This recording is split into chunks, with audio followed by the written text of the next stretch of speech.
찾아가는 라디오 저스트 로디오.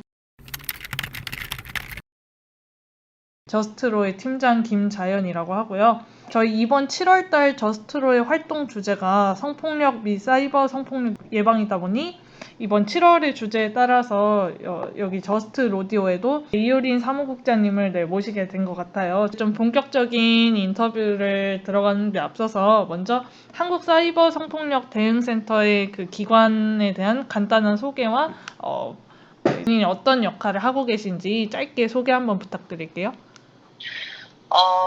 한국 사이버 성폭력 대응센터는 온라인 공간에서 발생하는 다양한 성착취, 성폭력 문제를 해결하기 위해 활동하는 여성인권 운동단체라고 할 수 있고요. 네네. 피해 지원 활동을 중심으로 해서 입법운동, 정책 제안, 인식 개선, 교육 등의 활동을 같이 병행하고 있는 중이에요. 네. 그래서 저는 17년도부터 이제 피해 지원 활동을 총괄해오다가 현재는 사무처 활동을 총괄하는 사무국장으로 근무하고 있는 중입니다. 네, 그러시군요. 그러면은 방금 이제 말씀하신 것처럼 여기 한국 사이버 성폭력 대응센터가 온라인 사이버 범죄를 피해자의 입장에서 바라보고 좀 해결하기 위한 활동을 하신다고 했는데, 그러면 이제 그런 부분에서 말씀하신 그 사이버 범죄, 즉 사이버 성폭력이라는 것이 아직 많은 분들이 잘 모르실 것 같아요. 저도 사실 정의가 명확하게 나누어지진 않는데, 이제 그 정확히 사이버 성폭력이란 무엇을 의미하고 또 어떤 종류와 특징을 가지고 있는지 한번 부탁드릴게요. 일단 온라인 공간 전반에서 발생하는 모든 성폭력과 성착취, 젠더 기반 폭력을 통칭하는 개념이라고 말씀드릴 수 있을 것 같은데요. 대표적인 예로는 누군가의 이제 동의 없이 촬영된 이미지들이 유포되는 경우가 가장 많이 알려져 있고, 또 그런 촬영물을 이용해서 유포하겠다고 협박한다든지 하는 그런 촬영물을 이용한 방식의 성폭력이 지금까지 가장 주요한 좀 사회 문제로 대두되어 왔었다고 말할 수 있는데요. 근데 저희가 얘기하고자 하는 사이버 성폭력이라는 것은 단순히 촬영물만을 이용하지 않는다고 하더라도 온라인 공간 전반에서 발생할 수 있는 다양한, 이를테면 언어를 기반으로 하거나 텍스트를 이용해서 피해자를 성적으로 모욕하거나 비난하거나 비하하는 방식, 내지는 피해자의 어떤 신상정보 같은, 개인정보 같은 걸 도용하고 사칭하는 방식, 굉장히 여러 양상으로 등장하고 있는 온라인 공간 전반의 성폭력이라고 얘기할 수 있을 것 같아요. 그래서 지금까지 그 디지털 성폭력이라는 것이 2010년대 중반에 좀 본격적으로 등장하면서 17년도에 처음으로 디지털 성범죄 피해방지 종합대책이라고 하는 정부대책이 발표가 되었는데요. 네, 그때 이제 처음으로 디지털 성범죄라는 용어가 정책적으로 채택이 된 것이겠죠. 네, 그때 이후로 이제 디지털 성범죄라는 말이 디지털 기술을 매개로 한 것의 어떤 성폭력이라고 했을 때 굉장히 촬영물을 이용한 성폭력 중심으로 논의되어 온 측면이 있다고 생각합니다. 그래서 관련 법 개정들도 그렇고 처벌법뿐만 아니라 제도나 이런 정책 같은 것들도 굉장히 불법 촬영과 유포, 여기에 초점이 맞추어져서 논의되고 개정되어 온 면이 있어요. 네, 사실 온라인 공간은 꼭 촬영물만을 이용하지 않더라도 얼마든지 성폭력이 발생하고 있는 중이잖아요. 그래서 지금 디지털 성폭력이 맞냐, 사이버 성폭력이 맞냐, 최근에 등장하는 온라인 성착취, 다양한 용어들이 지금 같이 혼용되고 있는데, 그 각각의 용어가 이제 뭐가 맞고 틀리냐라기보다는 앞으로 나아가야 할 방향 자체가 이 개념의 확장이 필요하다는 것을 좀 강조하고 싶은 것 같아요. 그래서 저도 용어들을 같이 혼용하고 있고, 실제로 디지털 기술이 없으면 사이버 공간에 접속할 수가 없잖아요. 그래서 이것이 딱 이렇게 완전히 분절될 수 있는 분리의 영역이라기보다는요, 교차하는 것일 텐데, 어찌됐든 앞으로 나아가야 할 방향은 온라인 공간 전반, 꼭 촬영물을 이용하지 않는다고 하더라도 발생할 수 있는 전방위적인 온라인 공간의 성폭력 문제로 확장될 필요성이 있다고까지 이해해 주시면 좋을 것 같습니다. 네. 저도 그렇지만 아마 다른 분들도 생각하시기에 저도 이제 평소에 매체를 통해서 접하는 것도 그렇고 또 이제 주변 사람들한테 가끔 피해 사례를 듣고 그러면은 거의 불법 촬영물이나 아니면은 뭐 사진 합성이라든지 뭐 개인정보 유포라든지 그런 방식까지는 들어봤는데 이제 그 이후에 굉장히 다양한 플랫폼과 다양한 방식으로 이렇게 뭐 디지털 성폭력 뭐 내지는 뭐 온라인 성폭력 이런 것들이 일어나고 있다는 게 참 많이 알아가게 되고 아직까지도 잘 많이 모르고 있구나라는 생각이 드네요. 네. 그러면은 이제 그런 피해를 당하신 분들이 이제 실제적으로 현재 센터에 뭐 평균적으로 신고 전화를 얼마 정도 하시는지 그리고 아마 제가 생각해도 그 직접 피해를 당하면은 그만큼 바로 신고를 하시는 분들이 그렇게 많지는 않을 것 같아요. 그래서 이제 그런 분들까지 고려를 하면은 혹시 예상 피해 정도는 어느 정도라고 생각하시는지. 네. 사실 저희는 이제 작은 비영리 민간 하나의 단체일 뿐이다 보니까 네. 저희 단체로 접수되는 상담 사례가 한국 사회 전체의 피해 총량을 가늠하는 지표가 되기엔 좀 어렵다고 생각하거든요. 네. 일단 그동안 저희가 한 달에 이제 적으면 20건, 많으면 한 3, 40건에 이르는 상담 사례들을 꾸준히 접수받아 왔었고, 네. 연간 한 200건에서 300건 정도의 사례를 지속적으로 지원을 해왔는데요. 네. 사실 이렇게 봤을 때 굉장히 적은 수치라고 이해되잖아요. 네, 그렇죠. 근데 어떤 그런 통계적인 지표를 활용하고 싶으시다면 저희보다는 이제 여가부에서 운영하고 있는 디지털 성범죄 피해자 지원 센터의 그 통계가 여가부에서 발표한 자료로 있기 때문에 네. 그것을 살펴보시는 게 조금 더 도움이 되시지 않을까라는 생각이 들고요. 또 지적하신 것처럼 이 피해를 겪고 나서 바로 또 상담소를 찾아오거나 하는 경우들이 있기도 하지만 그렇지 못하는 사례들도 분명 있다고 생각합니다. 네. 실제로 저희 단체에 문의 주시는 사례들 중에서는 본인이 겪은 일을 호소하시고 나서 내가 겪은 이 일을 성폭력이라고 얘기해도 되는 것이냐 이것을 이제 뭐라고 불러야 될지 잘 모르겠는 그런 혼란을 느끼시는 경우들도 있더라고요. 그래서 실제로 그동안 우리가 온라인 공간의 성폭력들을 제대로 성폭력이라고 좀 이름 붙여오지 않았었기 때문에 피해를 경험한 당사자조차도 자신의 피해를 좀 설명하기 어려운 그런 경우들이 있는 것 같습니다. 네. 그렇다고 했을 때는 그게 이제 집계가 또 어려운 측면도 당연히 뒤따를 수밖에 없는 것 같아요. 집계가 어려운 측면이 있다. 네, 맞는 것 같아요. 제가 생각해도 자기가 당하고 있는 그 피해 사실이 이게 진짜 성폭력이 맞는 건지 아니면 그냥 너무 내가 과하게 받아들이는 건가라고 생각하는 주변 사람들도 굉장히 많이 봤거든요. 그래서 그쵸. 이제 그게 앞서 말씀하신 것처럼 그런 사이버 성폭력에 대한 막 용어도 좀 약간 좀 혼재되어 있기도 하고 그런 정의가 좀 불분명하기도 하고 아직까지 네. 이제 뭐 사이버 성폭력과 관련된 법률 같은 것도 2010년대부터 생겼다고 하니까 이제 생긴 지 얼마 안 된 거잖아요. 아무리 해봤자 뭐 한 10년 정도밖에 안 된 거라서 인식도 그렇고 아직 제도적으로도 좀 많이 부족한 것 같네요. 네, 들어보니까. 맞아요. 근데 사실 불법 촬영이라든지 유포 그리고 정보통신망을 이용한 성폭력 일부는 90년대부터 이미 만들어져 있던 처벌법이기도 했거든요. 네. 네. 근데 이제 이 처벌법이 놀랍게 최근 몇 년 사이에 수차례나 개정이 되면서 굉장히 이제 사회 문제라고 인식하게 된 배경이 있는 것 같아요. 좀 본격적으로 관심을 받고 인식이 좀 제고된 것은 비교적 최근의 성폭력이라고는 할 수 있을 것 같습니다. 네. 그러면은 이제 요 부분하고 연결지어서 질문을 드릴 수 있을 것 같은데, 요런 이제 상황에서 이제 우리 사무국장님께서 활동을 하시면서 이제 가장 안타깝거나 또는 답답한 순간이 언제셨는지 궁금합니다. 이게 좀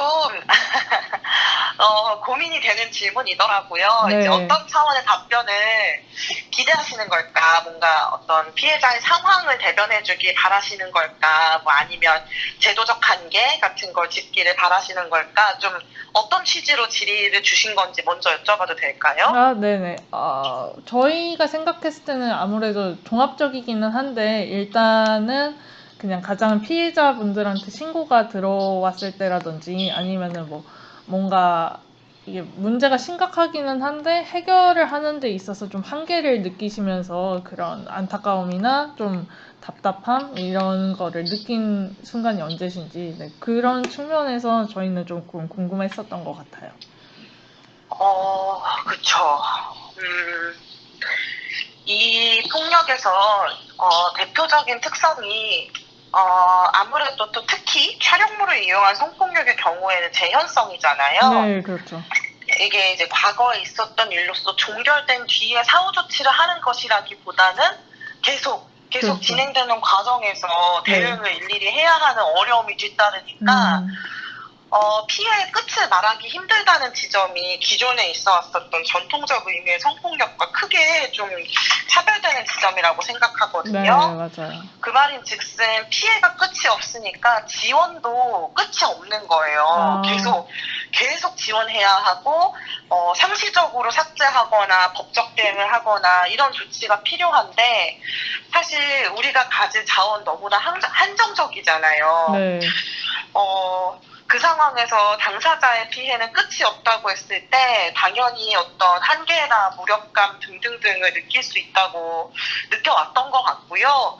또 처벌법이 최근에 이제 좀 정교하게 공백이 메워졌다고 한다면 그 전까지는 그런 게 없었다 보니까 실제로 법적 공백에 있는 사례를 지원할 때 가장 큰 한계를 느낄 수밖에 없었던 것 같습니다. 그래서 네. 지금도 여전히 법적인 공백에 놓여있는 성폭력들 다루기 위한 노력이 필요한 상황이고요. 네. 이런 어떤 사실 그 상담소가 하는 지원자의 역할이라는 것이 그런 제도적인 한계나 이런 것을 돌파해낼 수 있는 방법들을 계속 모색해 나가는 것이라고 생각하거든요.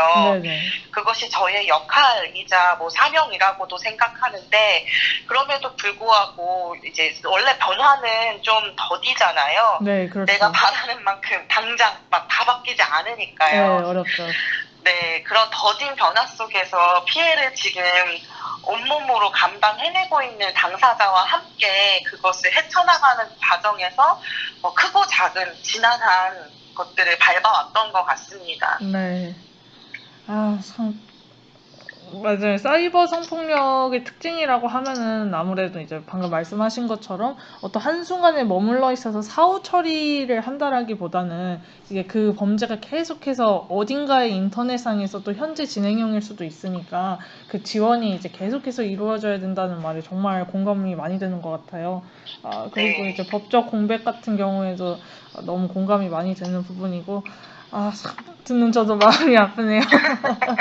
네, 그러면은 이제 그거랑 관련지어서 비슷하게 그러면 이제 이런 안타깝거나 답답한 순간이 많으셨잖아요. 그러면 이제 이런 순간을 해결한다든지 아니면은 사이버 성폭력 해결을 위해서 뭐 제도적인 거라든지 아니면 뭐 우리 사회에서 저희 같은 일반 시민들이 기관이나 피해자 이런 문제에 대해서 어떻게 생각을 하고 또 어떤 점이 필요하다고 생각하시는지 네, 말씀해 주세요. 뭔가 시민의 역할 같은 것을 말씀하시는 네, 건가요? 네, 맞습니다. 네. 사실 시민이 할 수 있는 역할은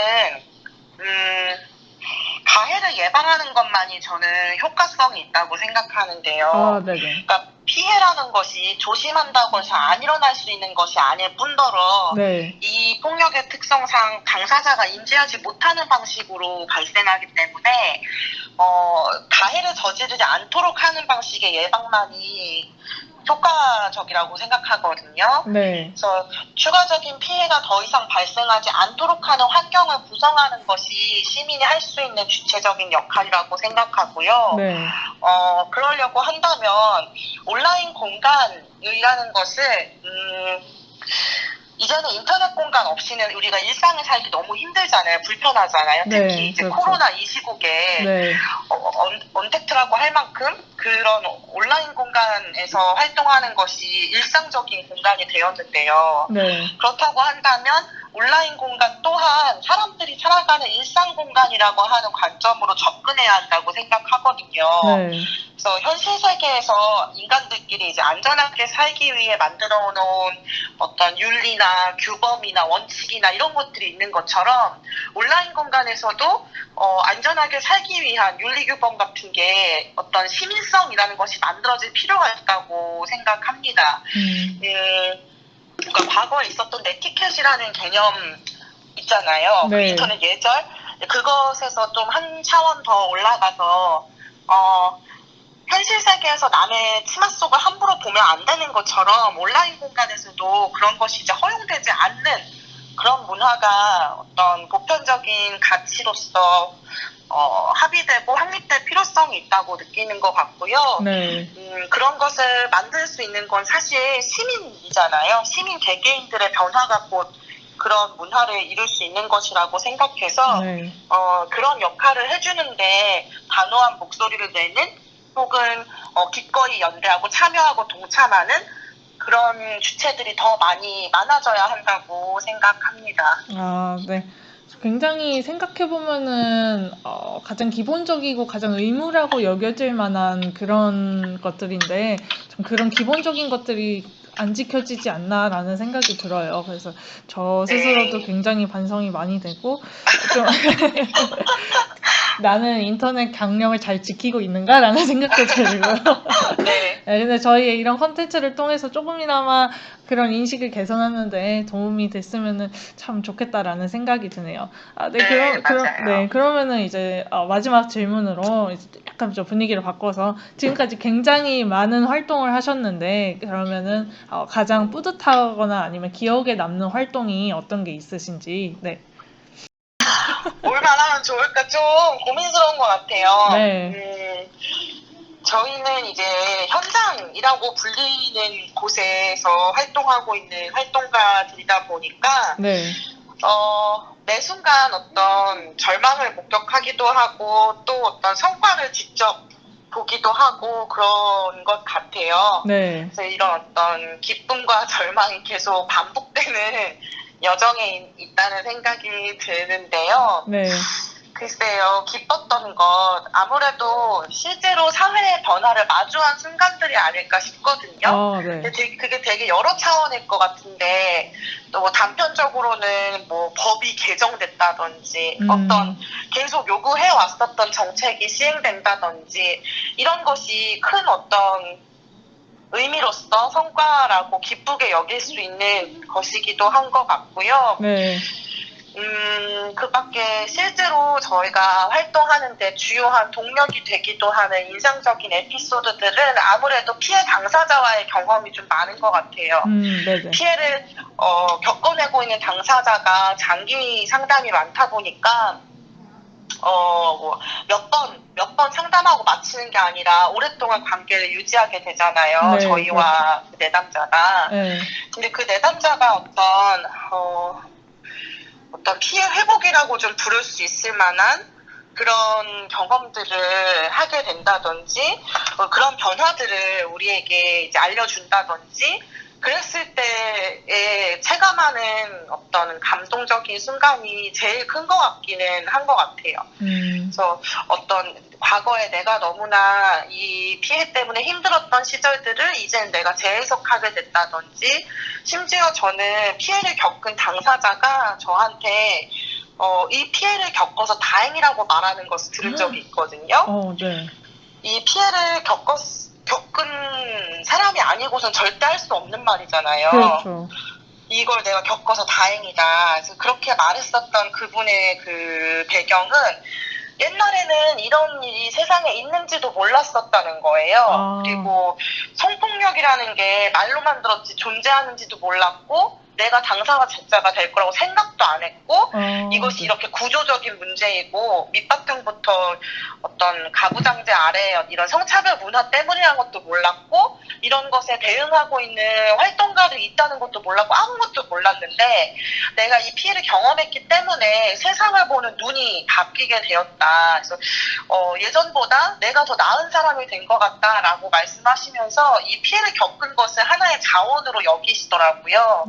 그런 지점이 저한테 아주 인상적이었고 그분이 아주 힘들어했었던 시절부터 계속 촘촘하게 만남을 이어왔었다 보니까 그분의 그 변화가 저한테 훨씬 더 좀 드라마틱하게 체감됐었던 것 같습니다.